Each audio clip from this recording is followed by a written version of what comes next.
you looking for a different level of truth about your challenges and struggles? Then be a part of the Yes and podcast, hosted by empowerment strategist and trauma specialist Jennifer Whitaker. Every Wednesday, we challenge conventional thinking on topics like trauma, healing, and so much more. Learn life lessons and great nuggets of wisdom from guests who've moved through their pain and suffering to discover a new purpose in life. Now, here's your host, Jennifer Whitaker.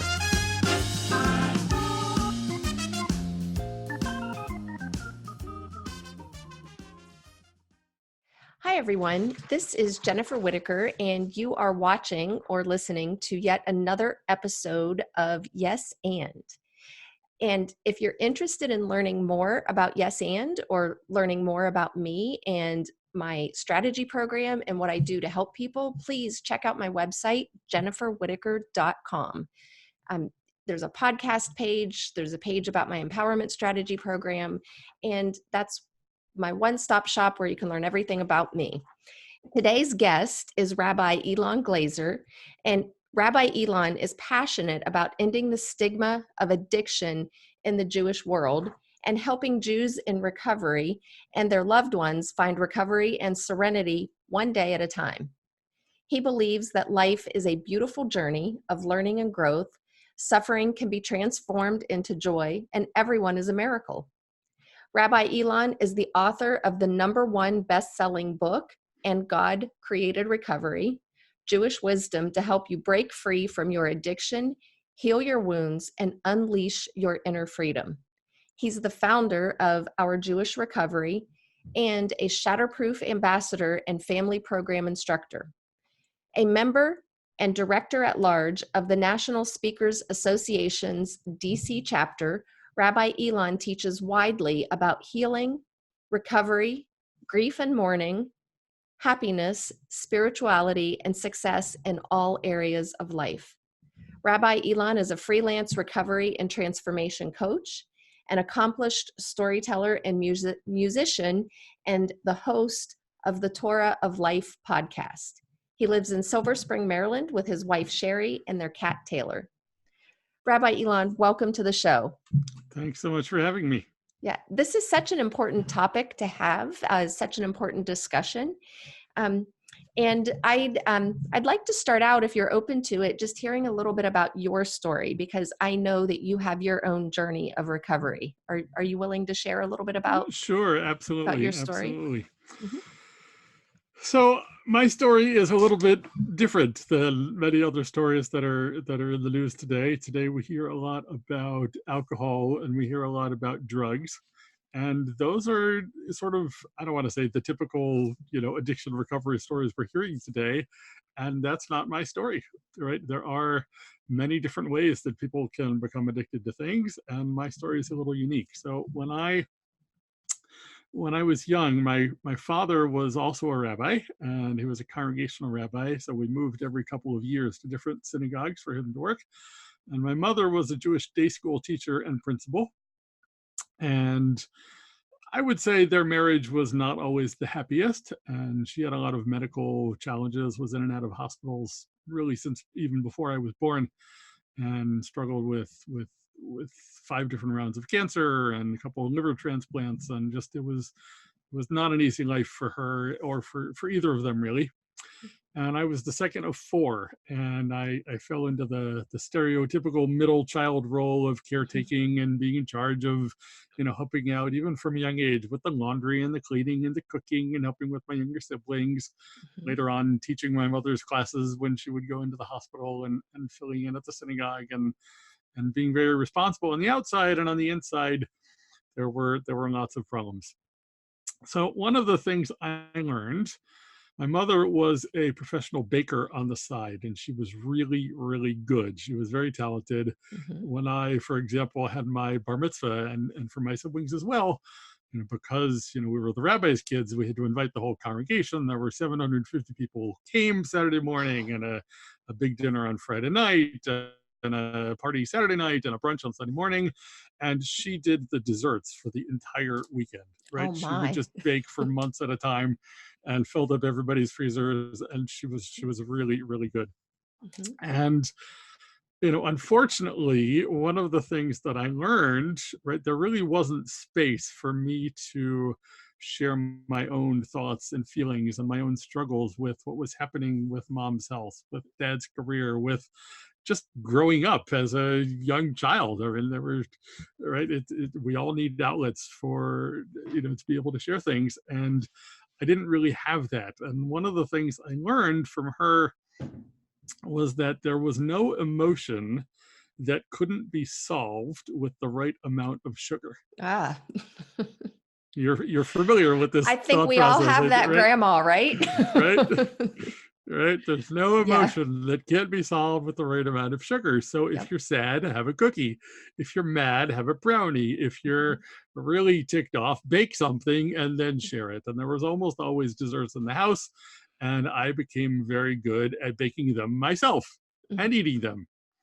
And the truth is, when I ate them, I felt better for a time, right? Yes. And then the sugar high would wear off and I would feel worse and I'd have to eat more of them to feel better again.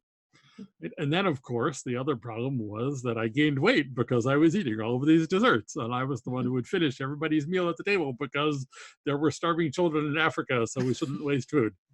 Yes. How my eating more would help them, I never quite understood, but doesn't matter. Yeah, same here. Right? So I started gaining weight, and then I'd get yelled at for gaining weight. You don't want to get fat like your father, do you?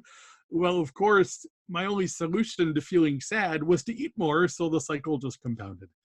Right? And for many, many, many years, I mean, this started probably when I was 5 and continued for decades. And then later on, it came time for dating and romance and hormones, and I didn't know anything about that. My parents certainly never taught me about that in a healthy way, and their marriage was not the happiest, and I was aware of their struggles. And young boys who are in classes with all the other boys who are talking about girls will want to talk about girls too, but I was afraid. Nobody was ever going to like me. Why would they? Right? I felt because I got yelled at so often at home for doing things or not doing things, I felt like most of the problems at home were my fault. Right? And that wasn't true. I wasn't responsible for my mother's illness. I wasn't responsible for their anger at each other and at the communities and their sadness around having to move. Like that wasn't anything that I was along for the ride. I was a young kid. Of course, that wasn't my fault. But at the time, what I thought was that since I was yelled at so often and I lived in fear of being yelled at, I thought that if only I could possibly contort myself into the right place and person and be better, then they wouldn't have a reason to yell at me, ergo it was my fault and I needed to do better. Right? Yeah, and I think that really resonates with so many of us, whether it's eating or not, that we're addicted to, that contorting ourselves into what we think other people want us to be. For sure. Oh, that really resonates. Thank you. For sure. And I was a total people pleaser, and I was looking for validation all the time, right? Because I was incredibly insecure about my own self, and I didn't really, I had so many struggles and I got yelled at so much that I never really developed a sense of just being okay in my own skin, as it were. In fact, right, one of the things I also did is I would pick at my skin and I would pull at my eyebrows and I would chew on my cheeks and do damage to myself physically. And I really was not comfortable in my own skin. And that too is an addiction. Yes. And I've had to work on that one as well. And then again, when it came time to dating, what I learned from my mother is that my job in life was to find a nice Jewish woman, put her on a pedestal, and give her everything that she possibly wants, because men are jerks. I'm not sure that that's just in the Jewish community. I think for sure not. I'm pretty sure that's universal. Right, and I that's what I thought. And so from a very young age, I can remember even when I was 12 and 13 and later on, looking for this woman to put on a pedestal, Mhm. right? As if I knew anything about what healthy romance could be. Again, I didn't learn that from my parents. Their marriage was not happy Mhm. much of the time.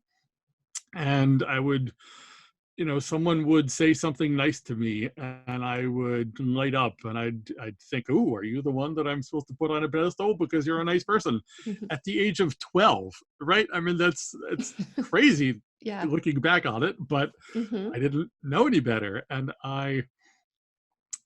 And at the same time, I was afraid of the actual encounters, right? What do you say to someone? How do you go from, "I think you're cute," to, "Can we go out," to, "Will you marry me?" Like, I didn't, Mhm. like, right? Right. And I certainly wasn't going to bring anyone home to the house because home wasn't safe either. Right.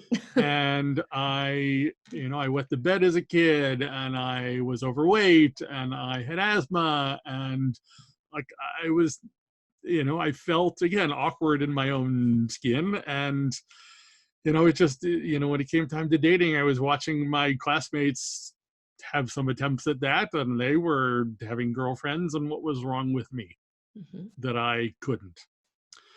And then in eighth grade, we moved to London, Ontario, Canada for a couple of years, and I was in a Mhm. school there.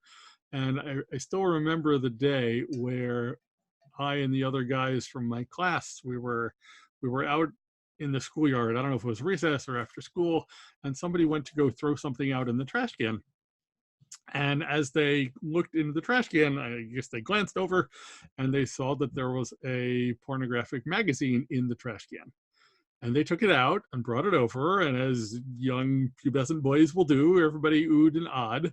And at some point, it went tossed back into the trash can, and everybody went home, except I went back to the trash can and took it out and took the magazine home with me Mhm. because, well, I enjoyed what I was seeing, Mhm. but also it was easier to think about, it was easier to think that perhaps, the women in the magazine somehow cared for me in some Mhm. fantasy way than to have to actually think about talking to women I knew and figuring out how to date and how to struggle with that. Mhm. Right? And pornography became a teacher of mine, as it were, and that Mhm. continued for many years as well. Yeah. And again, you And are not alone in that. I've dated men who learned about relationships through pornography, and oh dear God. right. As it turns out, the things you see in pornography are not entirely healthy Or realistic. or realistic. And why doesn't everybody look like the women who look like, in those films? And why doesn't, every sexual encounter look like what happens in the movies, right? Right. Of course, it's all filmed and it's Hollywood Right. and it's not real. But somehow I felt like at least I wasn't hurting anyone, and at least, right, it gave me some semblance of connection to my own physical self. Mhm. Right, it wasn't healthy, but it was something. Mhm. Right. And I used to, when I was in high school, I remember there was a bookstore across the street from the high school, and I stole some pornography, some magazines from the bookstore Mhm. because I was too embarrassed to walk up to the cash register and actually pay for them. Mhm. And because I was the, rabbi's kid, and I was worried that if somebody would see me buying this, then that would spread, and then dad could get fired and we'd have to move again. And it was just, right, it was easier just to steal and, live with the consequences. Mhm. And I did start paying for it once I moved to college in New York, and that felt a little more, I could be a little more anonymous there and didn't care Mhm. what the people on the newsstands had to think. Mhm. um but that was the world I grew up in. And many people are what they call cross addicted, and I certainly am. Right, we are addicted to multiple things. Mhm. So it was food, it was skin picking, it was hair and bullying, it was pornography, it was love addiction and fantasy, it was gaming and checking my email 26 times a day because maybe somebody needs me to do something and I can do something for somebody else. Because Mhm. amazingly enough, when I did for other people, I felt better about myself. Yeah. I was alone with myself, I felt totally miserable and useless. Right. Right. Yeah. That helpy helperton, the sunny side of control, I call it. Indeed. Yeah. Indeed. So that was my high school and my upbringing, and I made it into college somehow and went to school in New York City and had some challenges. I had some learning challenges that got me in trouble, and I was kicked out of college twice for lying to people. I would be the best student in class, and I couldn't write papers. And I struggled, and I put so much pressure on myself, and I procrastinated, and I couldn't ask for help. And I lied about it because in my house that I grew up in, you couldn't actually speak the truth because you get yelled at for speaking the truth. So it was just easier to Yes. lie to try and get out of it. Right. Except, as it turns out, there are consequences for lying. I had to learn, and Yes. I'm glad that I did. Right? I took some time off in the middle. I had a bit of a challenging time, but did finish college. I did start dating someone in college, and we were together for about 4.5 years, and we were engaged to, and she was the first person I was ever with, and I was like, oh my God, I finally found the person, right? Except I was a mess, right? I was a total dysfunctional mess on the inside. On the outside, I was this like kind and considerate and compassionate, student. And everybody thought I was, helping my mother all the time. And I was, I was planning to become a rabbi. And like on the outside, everything was great, right? Nobody would know. And on the inside, there was a lot to struggle with. So my fiance called it off, and I'm glad she did, because I certainly had no business getting married at that time, and I'm grateful to her. Fast forwarding a little bit, I finished college. What really started me on this healing journey was when I was 20. I was in college, and I got an email advertising a cross-country Jewish environmental bike ride from Seattle to Washington, D.C.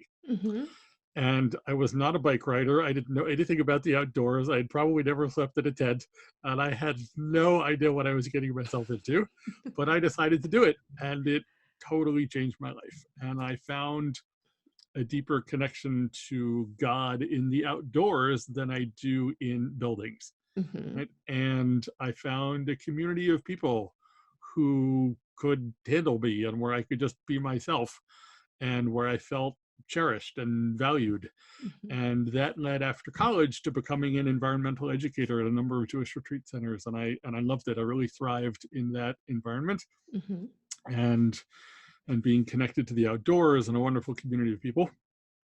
And that lasted for a couple of years, and I had a few relationships, but I was still eating and using a lot of pornography and doing all these things. And fast forward again, I decided after I finished my time there as an environmental educator, I became my mother's caregiver for 2 years, and took care of her. I helped her through her second liver transplant, and that was not easy by any stretch of the imagination.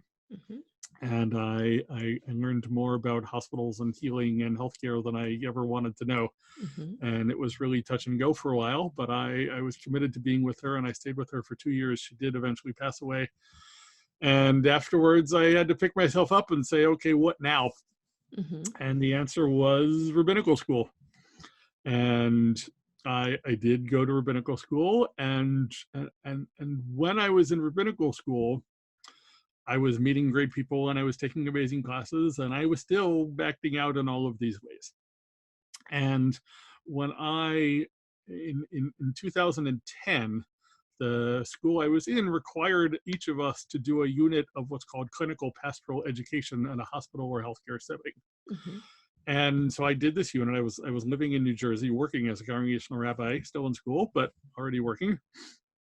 And I did this training program, and we had a month-long healing unit on addiction. And they played videos for us, and they invited us to pay attention to the kinds of questions that the people in the movie were asking, and to see the consequences of what a life of addiction is or could be. Okay, so I'm watching these videos, and I'm hearing the questions they're asking, and I'm seeing the negative consequences of addictive behavior. Mhm. And I'm thinking to myself, hang on a minute. Some of the questions they're asking are the same kind of questions that I ask. And what does that mean? Mhm. And it was the first time that I understood that I myself could possibly be an addict. Mhm. And I didn't know anything about addiction. I mean, my mother taught me that I was not allowed to drink alcohol and drugs were not allowed in our house. Mhm. And that's all I knew. Right. And I'm sure from her perspective, that was probably all she knew too. Right. Right. But I had no idea that all of these other issues could be a thing. So I was dating someone at the time, and she had some wisdom around recovery issues, and I came like all I could sort of hold at that point was, okay, I'm addicted to food. Mhm. I'm addicted to sugar.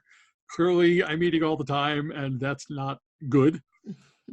And I saw a functional medicine doctor who did some blood work and testing and told me that I was addicted, and I'm also allergic to gluten and flour and dairy and sugar, and I had to go off all of those things, which Mhm. if you're addicted to all of those things is not a fun process, but I did. Right. And I started exercising a little bit, and I started going to some recovery meetings here and there, but it didn't quite really take. Mhm. Fast forward a little bit, finished rabbinical school, got married. We moved together to Memphis to co-rabbi at a synagogue, and things didn't go so well there. That's when things really shifted, Mhm. and we didn't work well together. And the synagogue was not an easy place to work when we started, and I was just getting worse by the day, and the marriage was not what I thought, because what I thought was I found a nice Jewish woman, a rabbi no less. And Mhm. I thought if I just put her on a pedestal and give her everything she wants, like, I'll be happy, right? That's what I thought would happen. And that's Yeah. not exactly what happened. I mean, I Right. was in some ways, but I was still miserable in other ways. Well, and it makes sense because when you're trying to give somebody else everything they want, that's a huge amount of pressure that you're putting on yourself because you're putting their happiness on your shoulders. To say nothing of, 250 families of a synagogue that I was Right? also trying to keep happy. Yes. Right? Right? And how many of us out in the world do that? We're constantly trying to keep somebody else in our life or many other people in our life happy. And it's exhausting. It It, it, sucks the it, life out of us. it is absolutely exhausting. Yes. And to be fair, like, I helped create that dynamic, right? I'm not blaming her for that. Like, I came into the relationship doing that, Yes. and I just thought that that was what you were supposed to do. And it turns out that that was not the Mhm. healthiest advice, as I Right. learned. So I started going to a therapist. Therapist sent me to a week-long retreat at a place called Onsite outside Nashville. They have a healing trauma program. Okay. And so didn't tell anyone from the synagogue, because rabbis aren't supposed to have issues or ever talk about them publicly. And I just went, and that's when things really, that's when I understood what was happening here. Because at that week of healing, first of all, they took away my cell phone so that I could have no outside contact, and I couldn't distract myself with solitaire or minesweeper or anything else, or email or Facebook, right? Yep. And there were 9 of us and a therapist that week, and I learned all about adverse childhood experiences, and I learned Yep. about emotions and boundaries and what happens when those are not Mhm. healthy. And I learned that the more adverse childhood experiences you have, the more likely you are to have picked up some unhealthy coping mechanisms that Yes. may have served you well then, but Yes. probably are not serving you well now. Right. And I, my mind was totally blown open, because I went there thinking, okay, I got this issue with food, and I left there thinking, oh my God, it's not just food, it's all of Yeah. this. Yeah. Right. And I understood, though, that there was a way forward, right? That I'm a little slow sometimes, but once I know that there's work for me to do, like I want to do it because I don't want to keep suffering, right? I mean, Mhm. what the therapist said was, you got to do the work of recovery and go to meetings and find a sponsor and start taking ownership for your own life instead Mhm. of letting other people direct it for you. Yes. And that was incredibly valuable advice. And I went home and I found a few weeks later, I was at the Memphis Public Library and they have a used bookstore within the library there. Mhm. And I was looking at the addiction section and there was a book called Facing Love Addiction by Pia Melody Mhm. that basically fell off the shelf into my hands. It just sort of had the pick me, you need to read me. Mhm. And I took it home and I read the whole thing in 2 days. And I did not understand how she was inside my head without ever having met me. Yeah. Right. And The universal clearly, experience. indeed. Yes. So I shortly thereafter, I found a sponsor. I started doing a lot of phone meetings. I wouldn't go to in-person meetings for a good while because I was worried that somebody would see me and I'd Mhm. be outed in the community and lose my job. And the marriage was not well and ended. My ex decided to leave town and she did, and I stayed there on my own. Mhm. I did eventually start going to meetings and I was seen, and I just said, okay, God, if you want this to work, then the person who just saw me needs to keep their mouth shut. And as far as I know, they did.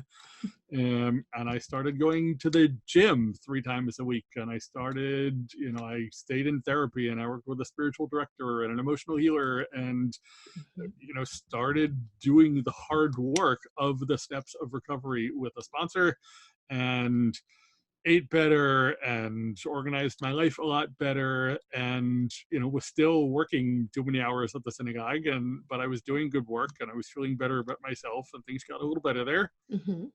And amazingly enough, as I got better, the synagogue did too. Mhm. um, right. Yeah. And really said, I'm gonna own this life that is mine Mhm. because some of the things I learned as a kid don't serve me well anymore and I can outgrow them and I can make better decisions for me now as a Yeah. responsible adult. Yes. And I, thank God it's been, this December 19th will be 5 years since that Mhm. day in the public library. And I consider that day one of my sobriety Mhm. where it all really started to come together. Mhm. And I don't use pornography anymore. I don't eat gluten and dairy and sugar, and I still go to the gym and I go to recovery meetings and I've worked the steps and I'll probably do that again soon.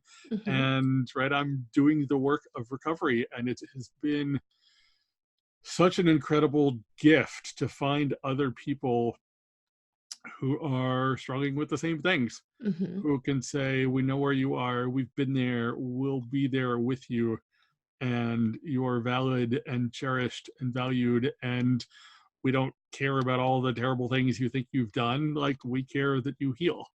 And Yes. that's been really amazing for me to have the gift of recovery. That's what it has given me. Yeah. And I love your story and how you're able to, in hindsight, like really pick it apart and see, and because I am a trauma specialist and Mm. I help people through their emotional healing.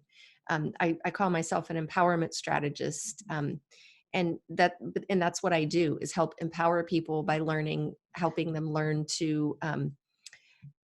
de- to manage their emotions in a very different way and to accept their emotions when they come up, instead of trying to stuff them or push them aside, or drown them in sugar or behaviors. And behavior addictions come up a lot in the work I do with my clients. And I loved in your story too, and I've shared this about myself in the past. You talk about how you were, really kind and considerate, and from the outside, that's how people viewed me, was kind and considerate. And I've been able to link my, not that I'm not kind and considerate now, I'm not in the addictive side of it anymore. Sure. I Sure. have the ability to say no when something doesn't feel right to me, or when when I'm like, no, I'm not going to do this. Um, in the past, like my kindness and consideration came from fear of getting yelled at or fear of not pleasing somebody. So I would come across as being, oh, I'm being kind, I'm being considerate. And here I was still stuck in that childhood pattern, wasn't able to really step up and be an adult in certain situations in life. Even situations as simple as somebody asking me, where would you like to go for lunch? I had a fear of choosing where somebody else would eat because Mm, as a kid, if I or anybody in our family chose a restaurant and my dad's food wasn't good, then it was our fault. mm, And we would hear about it for the whole ride home or sure, sometimes, spilling over into the next day. And sure. so you just learn that, oh my goodness. So it came across as, oh, let me turn this around. Well, I don't know. Where would you like to eat? Or I'm not really hungry for anything in particular. What sounds good to you? And, little things like that. Um, so it would come across as that, oh, let me be considerate of what do you want? So I don't have to make that decision. Right. And that got me in trouble a few times in my adulthood. And when I say in trouble, into situations that didn't turn out well, not that I was getting yelled at, Sure. but in Sure. situations that didn't turn out well. And one of my teachers, I'm finishing a year-long course right now with Dr. Gabor Mate, who is an addictions expert out of Canada. And he talks about relationships. You are going to attract people into your life who um, I guess energetically might be the word to use, are where you are. Like Hmm. their level of trauma is going to be an absolute mirror of your level of trauma. So that makes sense why your relationships and mine over the years have not lasted. And eventually you do meet somebody who's at that same level of healing that you are, and things can move forward in a positive way. Well, it is amazing to see that, and I Mhm. have done a lot of work around codependency and love addiction and relationships, and I am, Yeah. I did move 2 years ago. I decided to leave the synagogue, and I moved to Silver Spring, Maryland, and I had started dating someone long distance, and we got married 2 years ago, and it's Yeah. much happier and healthier than I could ever have imagined. Yeah. Right? Congratulations. Not without Yeah. struggles. Yeah. Marriage isn't perfect, but Right. it's nice to. It's really nice when it works. Well, to have somebody connect with you that has a similar level of healthy coping mechanisms rather than our childhood coping mechanisms and defense Right. mechanisms. Somebody who can handle things from their adult self and not their child self. And I understand. And to also Sorry. be someone who can handle some things as an adult instead of Yes. as a child. Exactly. Exactly. Yeah. And I understand that you're building a movement to help people. Um, and it's my understanding that you're targeting the Jewish community. So can you tell us a little bit about the movement that you're building? Sure. So when I was going through recovery myself, when I was still in Memphis, I was looking around to see, well, what does the Jewish world have to say about this? Clearly, I can't be the only member of the Jewish community in the history of the last 6,000 years who's ever struggled with this, right? I mean, I can't be that crazy.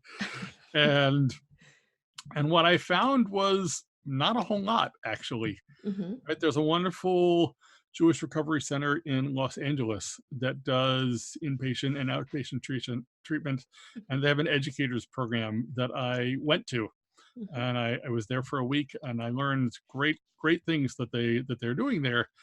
But if you're not in need of in-person treatment in LA, they're not helpful, right? They're not a national movement, Hmm. right? There was a national movement that was started in the 80s that has just not really ever taken off. And now they're very small and they do a couple programs in New York and one retreat a year and that's it, Hmm. right? But I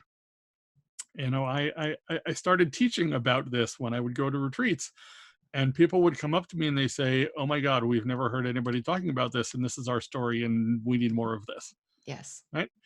And, that struck a chord in me. And when I moved to Silver Spring a couple years ago, I joined the National Speakers Association here, and my speaker friends said, well, if you want to be a speaker and a coach and a thought leader, you have to write a book. And I said, well, what book do I write? And they said, well, what do you want to solve? And what do you want to work on? And what are we known for? And what came to me was this, Mhm. right? This is an area where as a coach, as a rabbi, as someone who's in recovery myself, right? Like there's clearly a need for the Jewish world, for all faith traditions, of course, to address this. And I think I have a role within the Jewish world of making this happen. Mm-hmm. So I wrote a book, And God Created Recovery, available on Amazon. Mm-hmm. And it's gotten some nice reviews, and people who've read it are really appreciating it.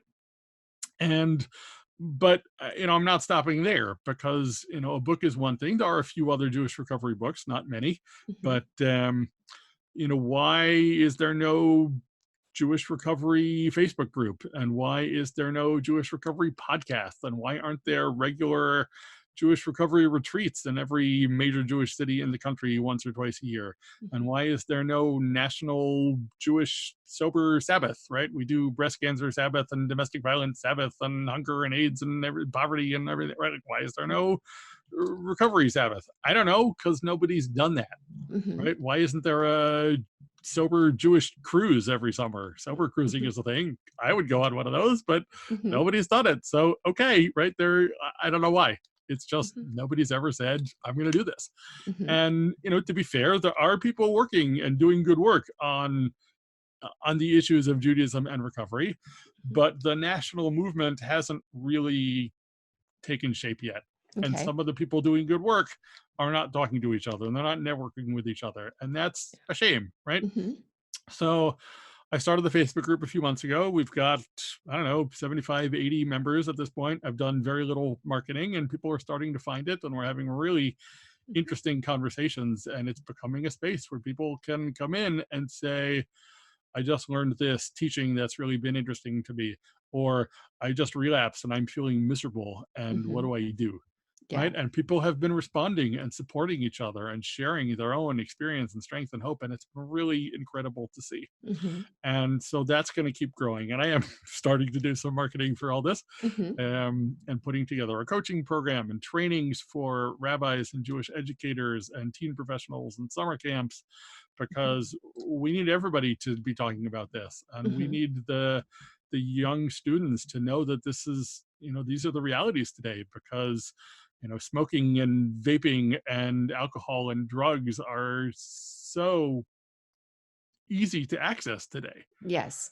right? They're like, our Yeah. high schools are saturated, and Yeah. am I going to tell people that they should never ever drink anything, any drop of alcohol? No, I'm not going to say that, but I want people to know that there are real consequences. Mm-hmm.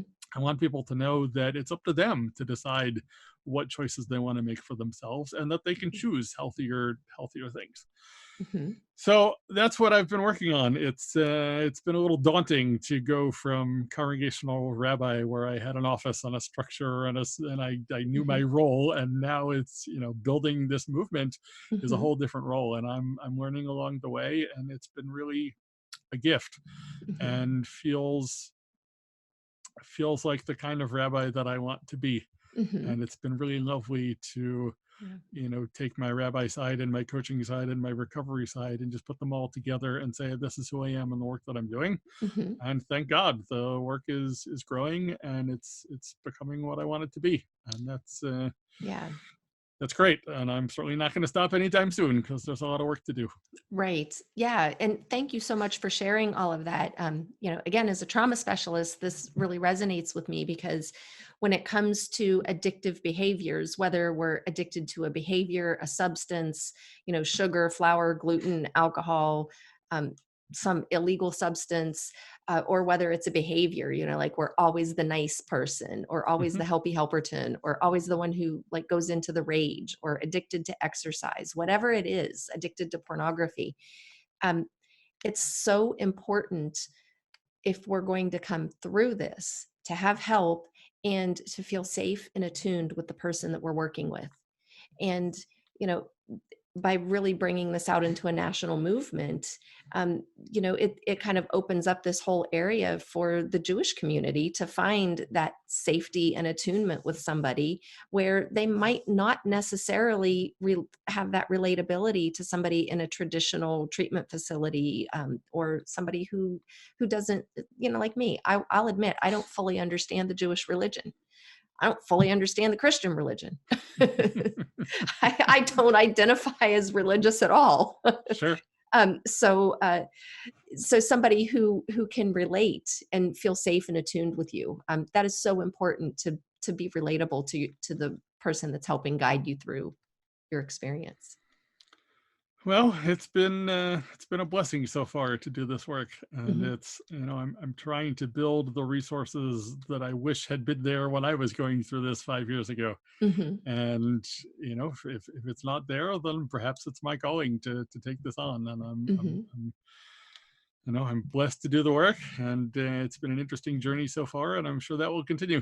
Yeah, absolutely. And I believe it's our calling to, put out into the world what we know. And Right, that's exactly what you're doing. Yeah. right.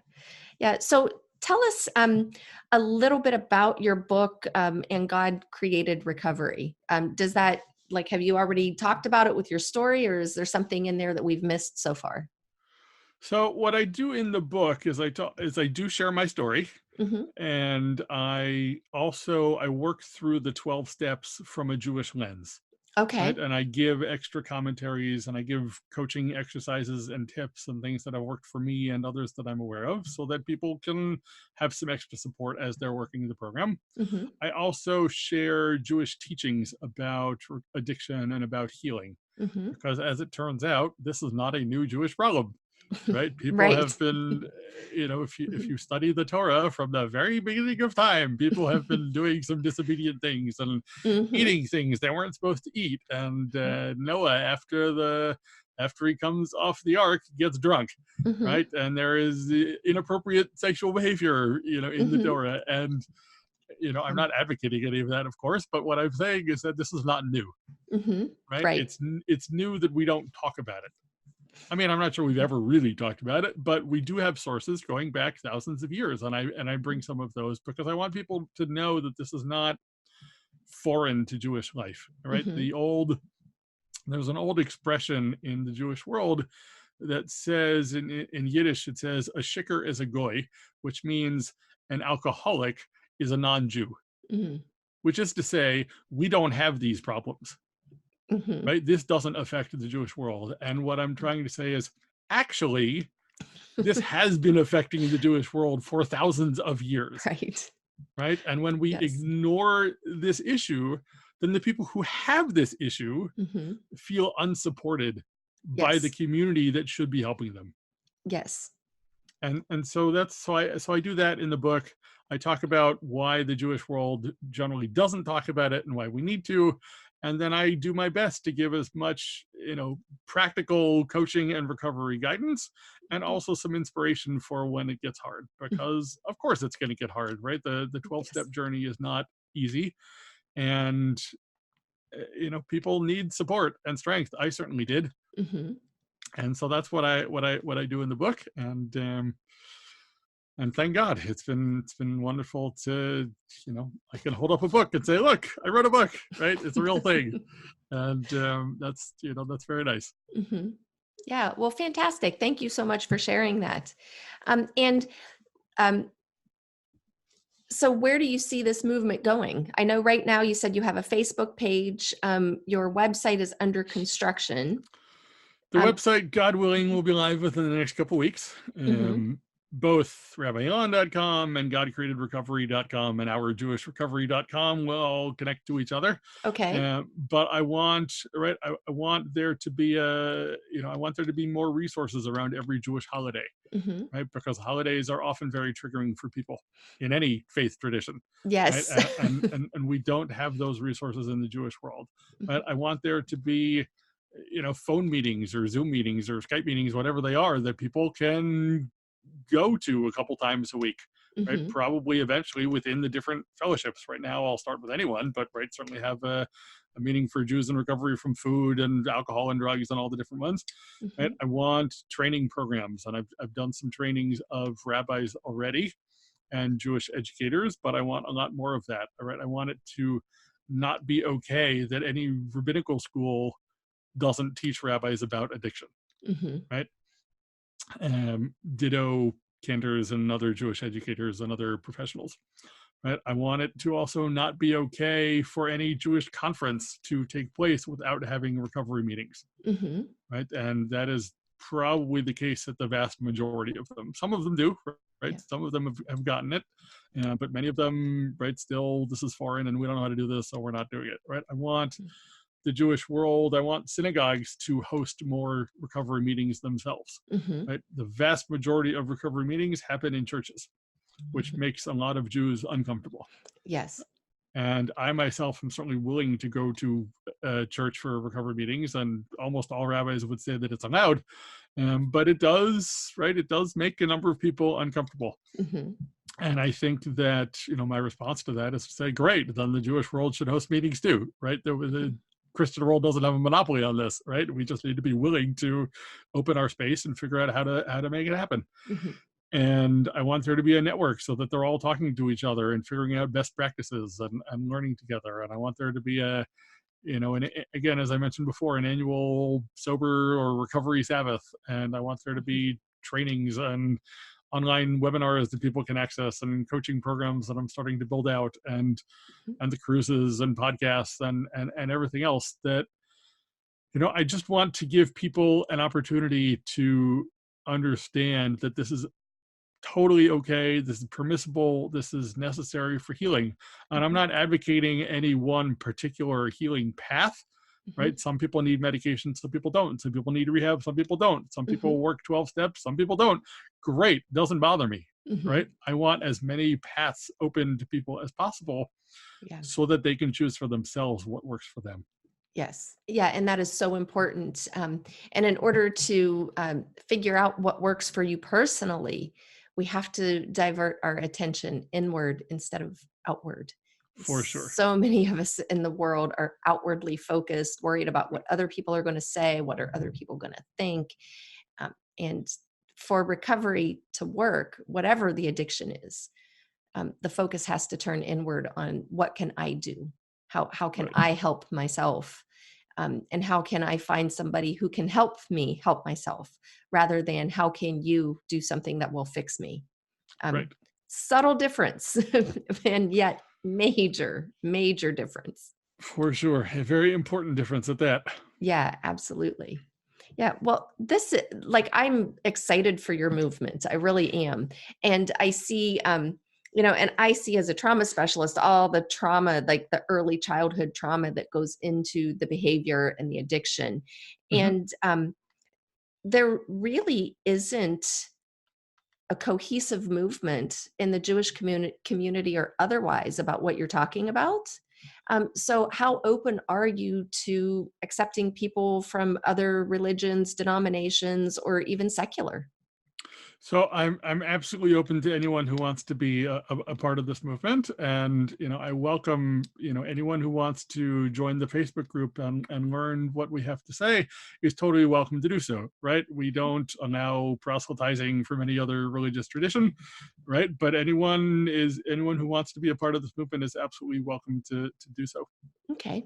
And I'm happy to speak about this. I do speak about this from a secular perspective as well, right? I'm happy to bring this wisdom to churches, to mosques, to community centers, anywhere that will have me. I'm happy to be connected with anyone. There's a lot of people doing good work out there. I'm happy to, connect with others who are doing so. And we just, we need as many resources as we can possibly get these days. And I'm happy to bring, what I've created anywhere. So absolutely. Yeah, absolutely. Well, thank you so much. And we still have a few minutes left. I'm wondering if you can give any action steps that somebody listening, if they can relate and they recognize themselves in anything that they've heard today. Are there any steps that somebody can start to take immediately to start to work on themselves? Sure. In the interim between discovering that, oh my gosh, I might have this issue, and actually getting into a program that can be helpful. Right. So the best thing I would say is start reading about it. Start listening to recovery podcasts. Start connecting with other people in recovery.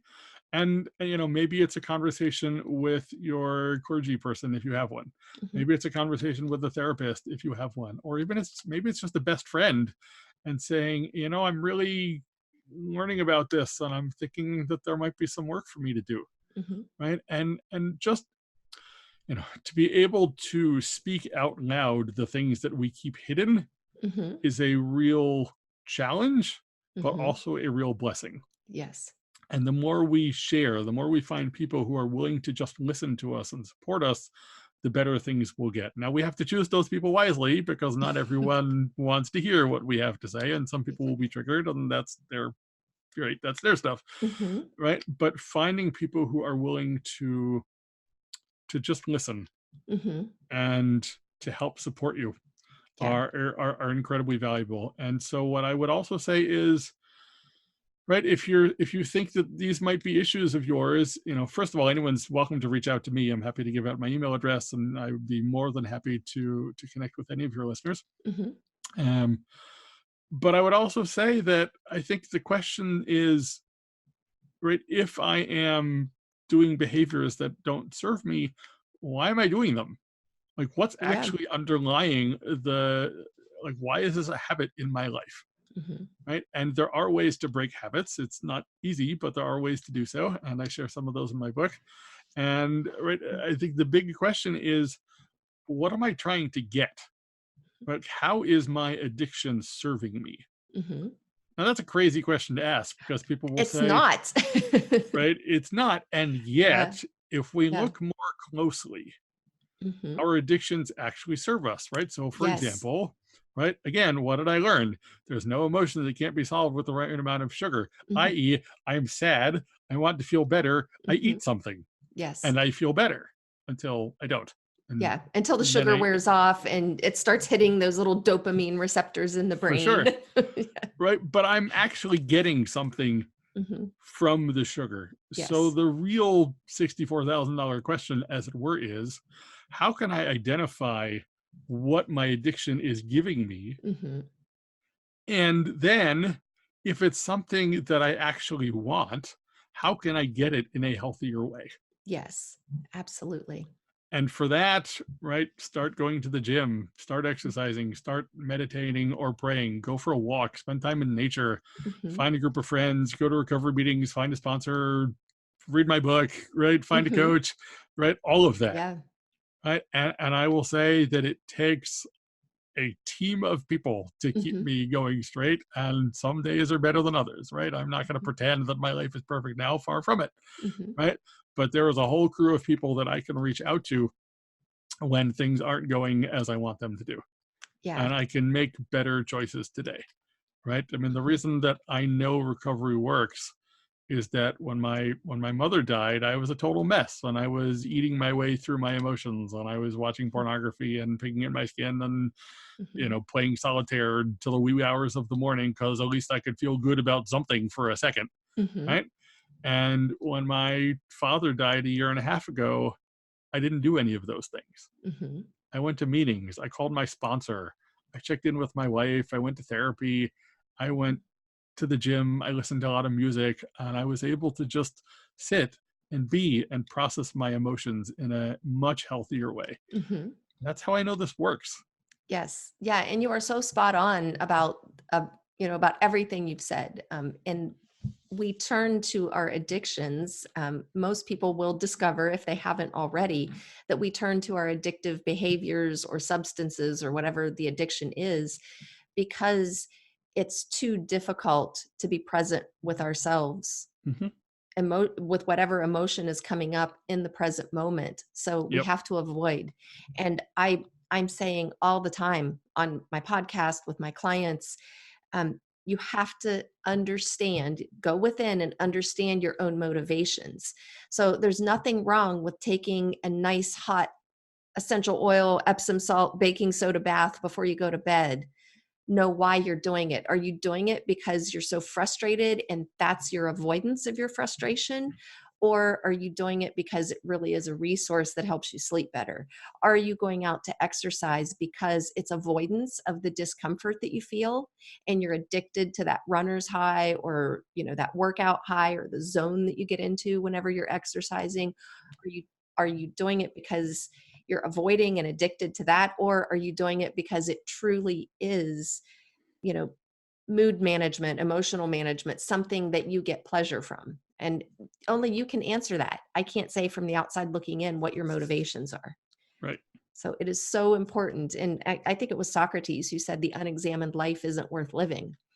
And Yep. and I think what he meant from that, again, being a trauma specialist, if we don't examine our lives, this hidden control panel controls our life. Those things, that avoidance, it controls our life because, like you, always in the pursuit of sugar to avoid what you were really feeling. Or, like me, I had this tendency to hijack conversations. Like if you call somebody and you have a problem or you need to talk about something or you just need to vent, it's a way to hijack a conversation and hold somebody hostage. So somebody Right. will listen to you. Because I had this perception my whole life that nobody listens to me. Nobody cares. Nobody gives a crap about what I have to say. And it was really addictive to find a way to get into a conversation. And I have to check myself. And I'm constantly asking myself now, even when I'm talking to friends, why am I talking to my friend? Is this because I really have something I want to share? Or is it because I need some sort of external validation Right. in order to feel better about myself? And every now and then, I still catch myself going back into that needy little girl who needs that validation. And then I have to interrupt myself and I'm like, oh, Jen, just shut up. Just shut up. So it's a lifelong work. We never fully ever get there. Yeah. And Often people will ask me and they'll say, well, have you recovered now? And I'm like, well, I've done a lot of good work. I'm a lot better than I am. And yeah. you don't get recovered, you get better. Exactly. Yeah. Yeah. And even my instructor in my class, Dr. Mate, he talks about, he's in his mid-70s now. And he even talks about how on a regular basis, he's constantly working on himself. And, he's like, even 2 years ago, he was talking about this conflict he had with his wife and how that was a childhood trauma that was feeding into his behavior in that moment. And, and obviously they got through it and at the same time recognizing it. And if we don't look at ourselves, we'll never see it, we'll never recognize it, and that will control us. For sure. Yeah. So I think the most important thing I would tell people is that we can't do this work on our own. right. Right. We are hardwired for community. We need community and we need other people to be on this journey with us. It's too hard. You can't do this work on your own. Right. And the gift of recovery is finding other people that will help us through. There's Yes. a wonderful story from the Talmud, which is code of Jewish law from several thousand years ago, about someone, a student of a teacher is ill in a bed. Mhm. Right. And the teacher goes in to see the student and the teacher says, but do you want to be sick? Do you value your suffering? Mhm. Right. And the student says, nope, I value neither the suffering nor the reward. I don't want to be sick. And the teacher says, give me your hand. And he picks him up and he heals him. How he does that, the story doesn't say, but he heals his student. Mhm. Right. Later on, the teacher himself becomes sick and Mhm. he is lying in a bed and somebody else goes to visit him. Mhm. And somebody else asks him the same question. Do you value your suffering? And he said, no, I don't value the suffering nor its reward. I want to be better. And he says, give me your hand. And he picks him up and he heals him. Mhm. So the rabbis ask, why is it that if the teacher could heal the student, why did he need somebody else to heal him when he was sick? Mhm. Couldn't he have healed himself? And the Right. rabbis answer, a prisoner cannot free themselves from prison, but depend on other people to release them from their shackles. Yes. And it's totally true. We Ah, need other people. And yeah. my wish for all of us is that we become the people who Mhm. help free other people and ourselves from Yes. our shackles. Yes. Right? And I if think we're it's not willing to accept help from other people in our own struggles, there's no way we can be effective in giving it. for sure. There's just no way. So there's a lesson in that as well. Absolutely. Yeah, I Absolutely. love that story. Thank you for sharing. So do you mind sharing your email or the best way that you would prefer for listeners to reach out to you? Sure. No, I'm happy to do that. Yeah. Right now, the best way to get a hold of me, Rabbi Ilan at torahoflife.com. Torah of Life is the name of my podcast. So I use that email for a number of things, and people are welcome to send me an email. Okay. People can also find me on Facebook. Ilan Glazer. There's only 2 Ilan Glazers in the world. The other one's in South Africa. I'm not that one. Okay. And then people are welcome to go to facebook.com/groups/Our Jewish Recovery to find the group that I have there. And you do have to apply and agree to the rules to join. It's, there's 3 questions. It takes, 30 seconds. But if people do want to hear more about that work and how Jewish wisdom can help people in recovery from whatever addiction and from whatever faith background or none anyone is a part of, I do welcome people joining, and I'll be happy to connect with anyone who wants to talk to me by email, Facebook, in the group, and however I can be a resource, I'm happy to do so. Okay. And I'll make sure I put those links up as well. And Great. When is your podcast? Is there a day of the week, or what day does it go up?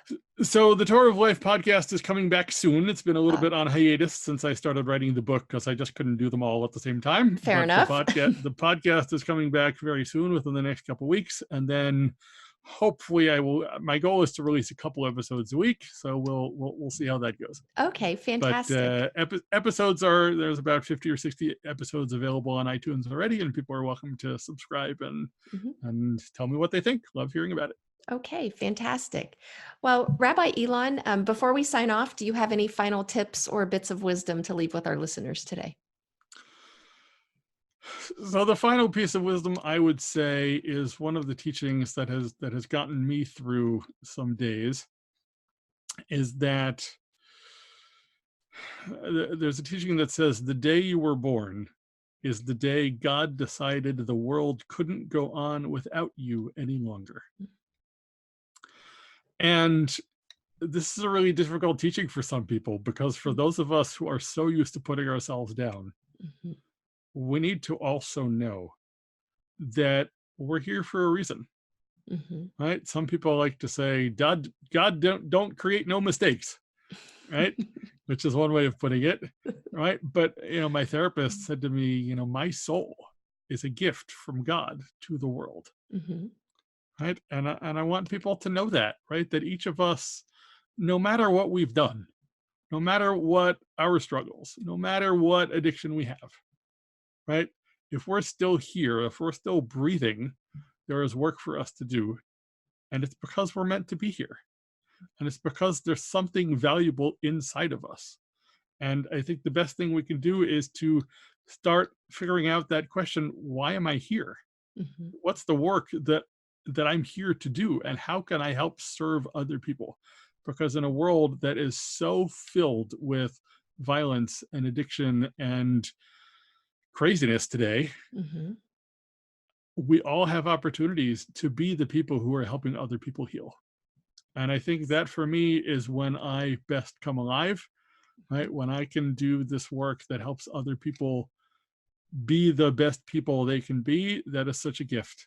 To help other people become free from their past and to help them find peace and joy for the future, I think is the greatest gift that anyone could give anyone else. So I would just sort of bless all of us, everyone listening, and hopefully myself as well, that we become those people who become guideposts for others, because we can, and it's important, and we are more powerful than we think, and our struggles don't have to define us. And tomorrow can certainly be better than today if we're willing to make that happen. So I hope that for all of us, we can find the strength to keep going and to live well. That's beautiful. Thank you so much, Rabbi Ilan. And for all of our listeners, again, if you want to find out more about me or what I do, go to jenniferwhitaker.com.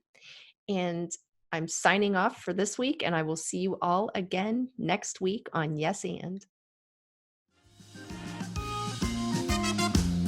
We have just concluded another episode of the Yes And podcast with Jennifer Whitaker. For additional resources, please visit our website, jenniferwhitaker.com. Leave a review if you enjoyed the show and find it useful. Until next time, continue challenging conventional thinking and keep moving forward.